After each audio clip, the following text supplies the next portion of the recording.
Zombie और लगदी song और सैको। यार तीनों फिल्में बड़ी खूबसूरत फिल्में हैं और तीनों फिल्मों को नाकाम करने के लिए हमारे मीडिया ने कोई कसर नहीं उठा रखी। सोशल मीडिया पे एक और बहुत मजे की फिल्म चली हुई है शादी है। और शादी जनाबे वाला जिनकी शादी है उनसे ज्यादा पूरा पाकिस्तान एंजॉय कर रहा है। बहुत सारे लोगों का दिल टूटा है सिवाय साकिब चद्दड़ साहब के, क्योंकि उनके लिए ये बड़े तकलीफ दे लम्हात हैं। मेरे भाई साकिब चद्दड़, आपने बड़े ख्वाब देखे थे मोमिना इकबाल से शादी करने के लिए, मोमिना इकबाल को पाने के लिए। मोमिना इज अ स्टार और वो स्टार एक दिन में नहीं बनी, या वो कोई गुर्दे बेच के स्टार नहीं बनी, वो मेहनत से बनी है। नाम है हकीम बाबर। हकीम बाबर साहब, सफेद दाढ़ी वाले। जी जी जी जी। एंड ही सेइंग कि मुझे जहर दिया गया है, मेरी बीवी वहां पे मौजूद। दोस्त की दावत पर गए और जिस दोस्त की दावत पर गए हैं वहां जाकर उनकी हालत खराब होगी जी, उल्टी आना शुरू होगी जी, मैं मरने लगा हूँ जी। पूरी एक्टिंग की उन्होंने। तो लंदन में फिजा अली आपने जौन सा खुतबा दिया है 100 अवाम के सामने, वो साड़ी में अपने शौहर के सामने नाच नाच के, वो बेचारा आपको आंखों आंखों में इशारा कर रहा था कि बस अब बैठ जाओ, बस अब बैठ जाओ। अस्सलाम वालेकुम व्यूअर्स, इट्स मी सुनहरी खान और आप देख रहे हैं आपका अपना प्रोग्राम खरी बात विद सुनहरी खान। जनाबे वाला after a long time, me and as usual Dr. Ajmal Malik, the great director and writer, हम लेकर आए आपके लिए कुछ न्यू टॉपिक्स, कुछ न्यू सजेशंस और कुछ न्यू सवालात। अस्सलाम वालेकुम डॉक्टर साहब। वालेकुम अस्सलाम, कैसी हैं? मैं ठीक ठाक सर, आप कैसे हैं? मैं हमेशा की तरह फ्रेश और आपका मुंतज़िर। हाय अल्लाह।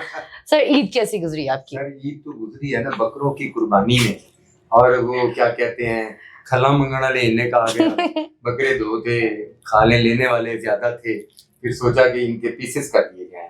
खाल के पीस करने लगे तो वो रोने लगे कि इस तरह ये बिकती नहीं है। बस इसी चक्कर में जो है ईद के 2-3 दिन और जो तीनों थिएटरों में हमारे ड्रामे लगे हुए थे, महफिल, प्रिंस और शबिस्तान, वो टॉप के गए हैं ड्रामे, और उसकी जो मसरूफियत है 3-3 थिएटरों को संभालना और 3-3 थिएटरों के ड्रामे डायरेक्ट करना, तो मजा आ गया। सर आपकी तो बहुत भागें थोड़े लगी होंगी, क्योंकि तीनों थिएटर में एट अ टाइम आप ही डायरेक्टर थे, आप ही राइटर थे और हर जगह आपको मैनेजमेंट करनी, 2-2 शोज और हर जगह जाके आपने हर चीज को देखना, तो आपने कैसे मैनेज किया इसको? पता है बंदा इस मकाम के लिए, इस मसरूफियत के लिए सारी जिंदगी स्ट्रगल करता है कि वो ऐसा वक्त आए कि मैं एक की बजाय 2 थिएटर करूं, 2 की बजाय 3 थिएटर करूं और मैं कुछ करके पब्लिक को दिखाऊं। तो मैंने कुछ करके दिखा दिया। देखें अब 3 थिएटरों में ड्रामे और तीनों सुपर हिट हैं। माशाल्लाह माशाल्लाह। सर माशाल्लाह ईद गुजरी है और ईद पे हमारी बहुत सी पाकिस्तानी मूवीज रिलीज हुई हैं, जिनमें कुछ नए कॉन्सेप्ट भी थे और कुछ पुराने अदाकार भी थे। तो उन मूवीज के लिहाज से आप क्या कहेंगे? क्या खूबसूरत बात की आपने, नए कॉन्सेप्ट और पुराने अदाकार। भाई पाकिस्तान में 3 फिल्में इस मरतबा ईद पर रिलीज हुई है। छोटी ईद पर भी 3 फिल्में रिलीज हुई थी, बड़ा अच्छा तजुर्बा रहा, और बड़ी ईद पर भी 3 फिल्में रिलीज हुई हैं, ज़ोंबी और लगदी सॉन्ग और सैको। यार तीनों फिल्में बड़ी खूबसूरत फिल्में हैं और तीनों फिल्मों को नाकाम करने के लिए हमारे मीडिया ने कोई कसर नहीं उठा रखी। यार खुदा का वास्ता है, मैं अपने जो मीडिया एंकर्स हैं और जो लोग सोशल मीडिया पर प्रोग्राम कर रहे हैं, भाई हमने पाकिस्तानी फिल्मों को सपोर्ट करना है। भाई फिल्में देखने तो दें पब्लिक को आने तो दें। और जी पहले दिन पब्लिक नहीं आई जी उस तरह जिस तरह पब्लिक आनी चाहिए, और जी दूसरे दिन भी पब्लिक सिनेमा हाउस में उस तरह नहीं आई जिस तरह आनी चाहिए। भाई बकरा ईद पर लोग बड़े बिजी होते हैं, मसरूफ होते हैं, कुर्बानियां पहले दिन, दूसरे दिन ससुराल डे, तो तीसरे दिन से जाकर पब्लिक जो है वो इजी हुई है, तो तीसरे दिन सिनेमा हॉल भी भर गए हैं। मगर उससे पहले भाई इतने काले काले समझते हैं ना आप, पंजाबी में कहते हैं बड़ा काला गया है, बड़ी तेजी दिखाई हमारे मीडिया एंकर्स ने। हमारे मीडिया वाले कहते हैं कि यहाँ से अजान होती जाए, हाँ जी, ईद नमाज पढ़ते जाए, और जो हॉल फुल हो गया वो फिल्म गुड है, जो नहीं हुआ वो फ्लॉप है। भाई आप ये अजान की बात, नमाज की बात कर रहे हैं ना कि ईद की नमाज के बाद, यहाँ पर हमारे मीडिया एंकर्स जो है भाई प्रीमियर फिल्म का पब्लिक के लिए तो नहीं होता, जी जी, फिल्म से वाबस्ता लोगों के लिए होता है। वो प्रीमियर देखने के बाद रिपोर्ट निकाल देते हैं जी फ्लॉप, यानी पब्लिक आए ही ना, भाई भाजी तुसी इस फिल्म ने देखना आना है, पाकिस्तानी फिल्म फ्लॉप है। ये है हमारे जो मीडिया एंकर्स हैं या जो मीडिया से वाबस्ता लोग हैं। क्या है कि सिर्फ व्यूज ही उस ब्लॉग को ज्यादा मिलते हैं जिसमें आप किसी चीज पर तनकीद करते हैं, तो डॉलर ही उस प्रोग्राम में आते हैं जब आप किसी पॉजिटिव चीज को नेगेटिव साबित करने की कोशिश करें। तो फिल्म को फ्लॉप करने की कोशिश ना करो भाई जी। बड़ी मुश्किल के साथ पाकिस्तान में गवर्नमेंट ने भी फिल्म की तरफ तवज्जो दी है और फिल्म सिटी भी बन रहा है, फिल्म प्रोड्यूसर्स को फिल्मों के लिए पैसा भी मिला है, फिल्म प्रोड्यूसर जो है वो मेहनत के साथ फिल्में भी बना रहे हैं। आप बैठकर गौर से फिल्म देखें शान साहब की और मीरा साहब की, क्या साइको, क्या एक्टिंग की है साइको में, क्या शान इतने मजबूत तरीके से आया है। और मीरा ने बताया है कि ओल्ड इज गोल्ड। हाँ, यस है जी। और इसी तरह आप और सर सोनिया हुसैन की मासूमियत, सोनिया तो वैसे ही इतनी मासूम है कि उसकी मासूमियत का शिकार होने के लिए कई मंजिलें बेताब फिर रहे हैं। और सोनिया हुसैन माशाल्लाह हमारा टैलेंट है पाकिस्तान का। इसी तरह हमारी दूसरी फिल्म लव दी सॉन्ग जी सर, और हमारी जो तीसरी फिल्म है ज़ोंबी, ये सब्जेक्ट ही पाकिस्तान में पहली मर्तबा शूट हुआ है। ठीक है ना। ज़ोंबी जो है वो घूम रहे हैं, स्क्रीन की जीनत बने हुए हैं और उसमें हीरो हीरोइन जो है वो भाग रहे हैं और पूरा फिल्म का एक सिनेरियो ही कुछ और हो गया, स्क्रीन ही कुछ और तरह की होगी। भाई कुछ नए मौजूआत आने चाहिए। बेशक उस मौजू का पाकिस्तानी कल्चर से कोई ताल्लुक नहीं है, मगर आज की जनरेशन सिर्फ पाकिस्तान के कल्चर के बारे में नहीं सोचती, वो इंटरनेशनल सोच रखती है, इंटरनेशनल हवाले से देखती है कि फलां मुल्क में क्या हुआ, हमारे मुल्क में क्यों नहीं हुआ। तो ये तीनों फिल्में ही बहुत अच्छी हैं। पहले 2 दिन अगर रश नहीं लिया तो लोग आप फिल्में देखने के लिए जा रहे हैं, बिजनेस मिल रहा है। होश करें, हौसला करें, अपनी फिल्मों की रिपोर्ट को नेगेटिव साबित ना करें। भाई चाहे हाउस भरे हुए हैं तो आपने कोई ना कोई तनकीद का पहलू निकाल लेना है, मगर हम अपनी पाकिस्तानी फिल्मों के साथ हैं। जी तो सर फिल्म्स तो हमारी चली रही हैं, उसके अलावा हमारे सोशल मीडिया पे एक और बहुत मजे की फिल्म चली हुई है, शादी है। और शादी जनाबे वाला जिनकी शादी है उनसे ज्यादा पूरा पाकिस्तान एंजॉय कर रहा है, सबको बहुत खुशी हो रही है और पर्सनली तौर पे मैं बहुत खुश हूँ। हम बात करें मोमिना इकबाल की, उनकी शादी हुई है जो कि बहुत मजे मजे की पिक्चर्स आ रही हैं, वीडियोस आ रही हैं और वो बहुत खूबसूरत लग रही हैं। आप इस बारे में क्या कहते हैं? मोमिना इकबाल की शादी जो है वो तो इस वक्त हाईलाइट इशू है पाकिस्तान, हेमलाइट बना हुआ है, बहुत सारे लोगों का दिल टूटा है। कुछ लोगों के गुर्दे भी टूटे हैं, जो उन्होंने गुर्दे बेच बेच के इकट्ठे किए थे वो भी टूट गए हैं। ओ माय गॉड, मेरा भाई, मेरा दोस्त साकिब, क्या बात है। साकिब चद्दड़ साहब, आपके तो अरमान जो है ना वो सारे टूट गए। साकिब चद्दड़ भाई, आपके तो दिल पर छुरियां चल रही हैं। वो कितने खूबसूरत अंदाज से अपने होने वाले मियाँ जो अब हो चुके हैं, उनके साथ कितने खूबसूरत वीडियो बना रहे हैं और इस तरह के फेस क्लोज करके शॉट्स लिए जा रहे हैं जैसे कोई रोमांटिक फिल्म चल रही है। और इस वक्त मोमिना इकबाल और उसका शौहर जो है वो बड़े रोमांटिक किस्म के हीरो और हीरोइन का किरदार अदा कर रहे हैं यहाँ हमारे माशरे में, और लोग भी उन्हें धड़ाधड़ देख रहे हैं। अभी देखने दें भाई, वो एक अदाकारा है, पब्लिक फिगर है, हमारा हक क्या है, मुल्क की स्टार है वो। और मुल्क की स्टार की जब शादी होगी तो पब्लिक जो है ना उसकी हर बात की टो लेगी कि मेहंदी कैसे लग रही है जी, और उसकी सर देखें मायों में बैठी कैसी लग रही जी है सर, और उसके साथ खड़ी कैसी लग रही है, उसको गले लगा के कैसी लग रही है। तो पब्लिक उसको बड़ी खूबसूरत नजरों से देख रही है, सिवाय साकिब चद्दड़ साहब के, क्योंकि उनके लिए ये बड़े तकलीफ दे लम्हात हैं। मेरे भाई साकिब चद्दड़, आपने बड़े ख्वाब देखे थे मोमिना इकबाल से शादी करने के लिए, मोमिना इकबाल को पाने के लिए। मैं गलत लफ्ज कह गया, पाने के लिए नहीं, पा तो आप चुके थे। आपने बहुत करीब से भी उनको देखा, उन्होंने आपको करीब से देखा और फिर दोनों एक दूसरे के इतने करीब हो गए कि दुनिया जहान को भूल गए। मदहोशी से जब वापस आए तो पता चला कि वो दोनों एक दूसरे के लिए सूटेबल नहीं है। सर वो इसी पे मैडम नूरजहान का गाना है ना, एक मेरी लगदी किसे नहीं वेखी तो टूट दिन जग जांदा। हाय हाय हाय। मगर ऐसे वक्त में जब टूटती है तो दोनों तरफ बड़ी सैड पोजीशन हो जाती है। इस मतलब सैड पोजीशन एक तरफ है, दूसरी तरफ तो हैप्पी मूवमेंट है। दूसरी तरफ की जो खुशियां हैं वो साकिब चद्दड़ के लिए मजीद तकलीफ दे हैं। मगर साकिब भाई, बस अब आपकी जिंदगी में ये वकूआ जो है वो आपका माजी बन चुका है और मुस्तकबिल में आपके लिए सिर्फ यही बातें रह गई हैं कि आप बैठकर डिस्कस किया करेंगे कि ये मुल्क की बड़ी हीरोइन ये मेरी दोस्त रह गई है। सर देखिए आपको वो मुट्ठी तड़पाती रहेगी, आपको वो घड़ी तड़पाती रहेगी, आपको वो गाड़ी तड़पाती रहेगी, वो सिविक तड़पाएगी, वो फॉर्च्यूनर तड़पाएगी, वो 80 लाख तड़पाएगा, करोड़ करोड़ 80 करोड़, वो शॉपिंग, वो कॉल्स, वो टैबलेट। आपको ये सब चीजें बहुत तड़पाएंगी कि आपने बहुत कुछ खोया। मगर आप ये राज तो अलाप रहे हैं कि आपने बहुत कुछ खोया, जो कुछ आपने पाया वो तो नहीं ना बता रहे। सर देखिए, मोमिना इज अ स्टार और वो स्टार एक दिन में नहीं बनी, या वो कोई गुर्दे बेच के स्टार नहीं बनी, वो मेहनत से बनी है। हाँ जी, बिल्कुल ऐसे ही है। यहाँ पे गुर्दे बेच कर नहीं, वो गुर्दे तबाह करके स्टार। तो चले जी, मुबारक हो मोमिना इकबाल जी, हम आपकी शादी पर खुश हैं और हम साकिब चद्दड़ साहब के दुख में बराबर के शरीक। जी तो सर आपको पता है एक न्यू ट्रेंड मार्केट में आ गया हुआ है। हाँ जी, नए नए ट्रेंड रोज रोज आ रहे हैं। नहीं, ये ट्रेंड खास है ये आइटम आ रही हैं, आइटमें आ रही हैं। सर। मैं आपको बताती हूँ, ये ट्रेंड है हकीमों का। हाँ पहले थे जनाब हकीम लोहा पाड़ साहब। हाँ माशाल्लाह। उनका काम था जनाब छोटी छोटी बच्चियां अपनी नवासियों की उम्र की बच्चियों से शादी कर रहे थे। बिल्कुल सही। और अब एक न्यू हकीम साहब मार्केट में आए जिनका नाम है हकीम बाबर। हाँ, हकीम बाबर साहब, सफेद दाढ़ी वाले। जी जी जी जी। उस बेचारे ने कहीं नौजवान लड़की से शादी कर ली। कुछ अर्सा पहले किसी 25 साल खातून से शादी की है। और अब पता नहीं उनको क्या हो गया है, वो अजीब अजीब हरकतें कर रहे हैं।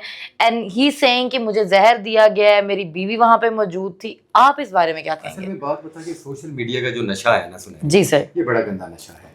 इसी तरह वो हकीम लोहा पाड़ साहब भी सोशल मीडिया के नशे में हैं और वो अपनी शोहरत के नशे में हैं।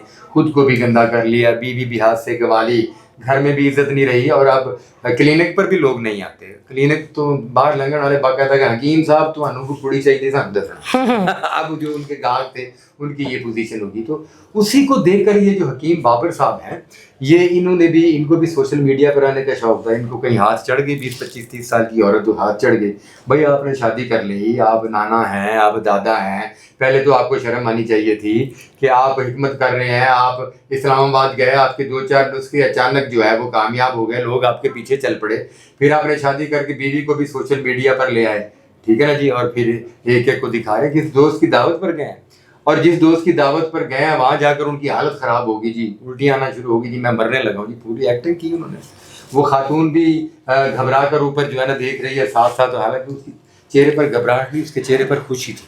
उस खातून के चेहरे पर खुशी थी कि शुक्र है शायद हकीम साहब भी जानने का वक्त आ गया, मेरे को गलती हुई है ना। ऐसे मस्खरों के ड्रामों पे हंसा ही जाता है, और क्या किया जाए। वो खातून की जान छूटने की बारी आई थी, लेकिन हकीम साहब फिर सीधे हो गए। वो उन्होंने इल्जाम लगाया कि जिनके यहाँ हम दावत पर गए थे उन्होंने जहर मिला दिया शरबत में। अब उनके बड़े भाई जिन पर इल्जाम है, उनके बड़े भाई मीडिया पर आ गए।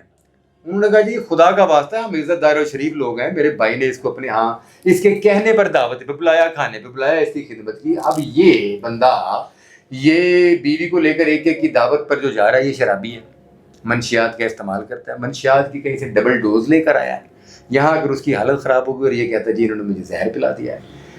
अब वो कहता है कि मंशियात के इस्तेमाल में भी इसकी बीवी का हाथ मुलव्वस है। ये जिन दोस्तों में बैठ के मंशियात इस्तेमाल करता है, बीवी भी साथ बैठती है। अब वो बीवी के साथ भी उनके ताल्लुकात, बुढ़ा बंदा की करेगा, वो की कहते हैं कि बुढ़ापे का साथ चाहिए ना,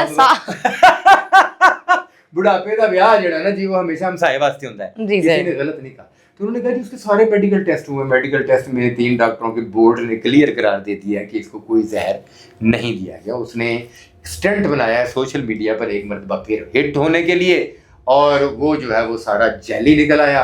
और वो हकीम साहब इस उम्र में भी ऐसी ओछी हरकतें फरमा रहे हैं, बीवी को साथ ले लेकर ऐसे ओछे तरीके से खुद को और अपनी बीवी को प्रेजेंट कर रहे हैं कि भाई इससे ये लोग समझते हैं कि ये सोशल मीडिया पर हिट हो जाएंगे।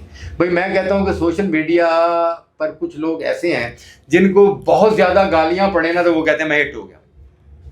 भाई मकबूल होना एक अलहदा बात है, बदनाम होना एक अलहदा बात है। अब हकीम लोहा पाड़ साहब को देख के भाजी तुसी ते आ गए हो, बाबा जी, दादा जी, नाना जी।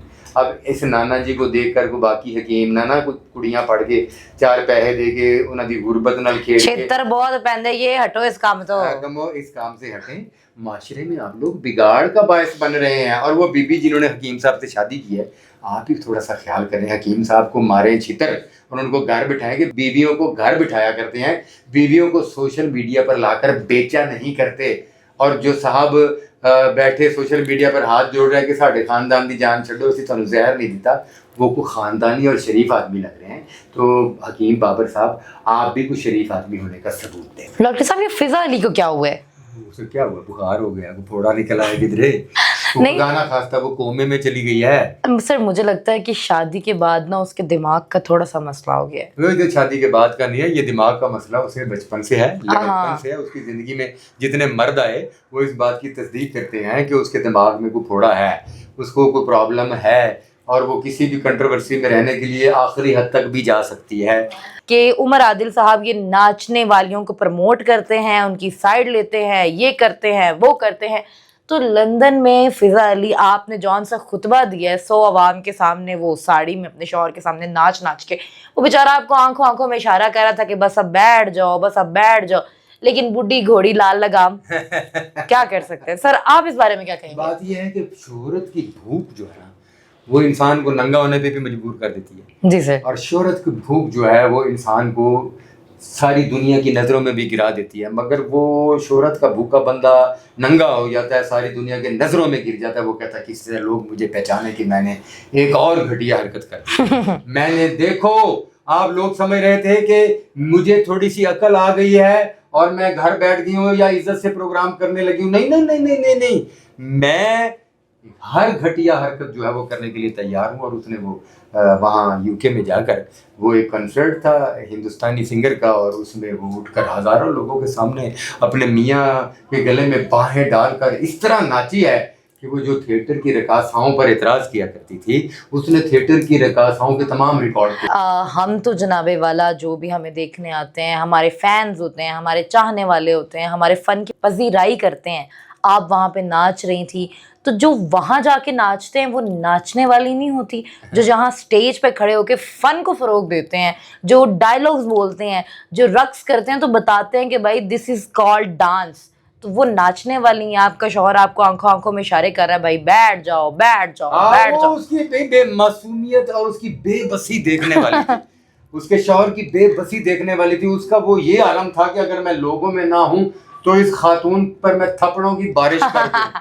और वो इतनी लंबी लंबी मर्दों वाली बाहें यार, वो मुझे पहले तो सर दिस इज कॉल्ड जनाना बाजू, इसे से कहते हैं। इसे जनाना बाजू कहते हैं। Yes sir. यार उसका फिगर किस तरह का, वो हमने तो उसको कैमरे के सामने प्रोग्राम में बैठे हुए हाँ बात जी। करते हुए देखा है। मैंने पहली मर्तबा उसको चलते हुए यूं खड़े होकर ये जनानों की तरह परफॉर्म करते हुए देखा। मैं तो हंस हंस के लोटपोट हो गया। बीबी वो तेनू टिकना नहीं आंदा भाई, यार आपको बिल्कुल ही समझ नहीं आ रही। कहीं पर तो ऐसी जगह पर जाएं जहाँ से इज्जत की हवाएं आए। इज्जत नाम की चीज तो आप घोल घूल के कहीं कब्रिस्तान में फेंक गई हैं। अपने शौहर के साथ नाच रही हैं चाहे, लेकिन अपने शौहर के साथ बंद कमरे में नाचा करते हैं। पहली तो बात यह कि अपने शौहर के साथ नाचा नहीं करते। शौहर बड़ा इज्जत वाला रुतबा होता है। शौहर को तमाशबीन नहीं होता। शौहर जो है वो बीवी का मजाजी खुदा होता है। शौहर जो है वो उसके मुजरे के पैसे देकर नहीं आता, वो हक महर देकर उससे निकाह करके आता है। और आप शौहर को लेकर, ऐसा भी बंदा भी बेचारा कमजोर सा लगता है, उसको यूं पकड़ती होगी यहाँ से और उठा के हर जगह की टांग पर, यहाँ बैठ जाओ, यहाँ से उठाया यहाँ बैठ ओटे मैनू जफी पा पर हमारा खाना खराब दिया पुत्रा कोई होर देख रहा है। यार फिजा अली, यार कुछ तो ख्याल करो। एक हफ्ता भी नहीं गुजरता और आपका कोई ना कोई नया स्कैंडल। अच्छा स्कैंडल फिर भी जो है ना वो काबिल कबूल होता है। कोई ना कोई नया क्या कहते हैं, ओछी हरकत आपकी आ जाती है। यार आप हमारे लिए, हमारे मुल्क के लिए, हमारे मीडिया के लिए बदनुमा दाग बनती जा रही है। कुछ थोड़ा खुदा का खौफ करें। मैं थोड़ा इस मरतबा सख्त बोल गया हूँ, मगर आपने इंतहा कर दी है यार। आपको जो लाइव प्रोग्राम में आपके शौहर ने कंधे पर उठा लिया, आपको उसके बाद कम से कम 2-4-5 साल चैनल पे नहीं आना चाहिए था, कैमरे के सामने नहीं आना चाहिए था। लेकिन तो आप तो बहुत दलेर है यार। आप तो माशाल्लाह फिर जाके यूके में नाच रही हैं और इस तरह नाच रही हैं कि नाचने वालियों को आपने शर्मिंदा कर दिया। उनको पता है कि नाचने वालियां इस तरह। जी तो व्यूअर्स, ये था हमारा आज का प्रोग्राम खरी बात विद सुनहरी खान। इंशाल्लाह मिलेंगे आपसे नेक्स्ट शो में कुछ नए सवालात के साथ, कुछ नए जवाबात के साथ। थैंक यू डॉक्टर साहब आपके टाइम का। आपसे बहुत बहुत शुक्रिया। और B Pakistani C Pakistani, thank you.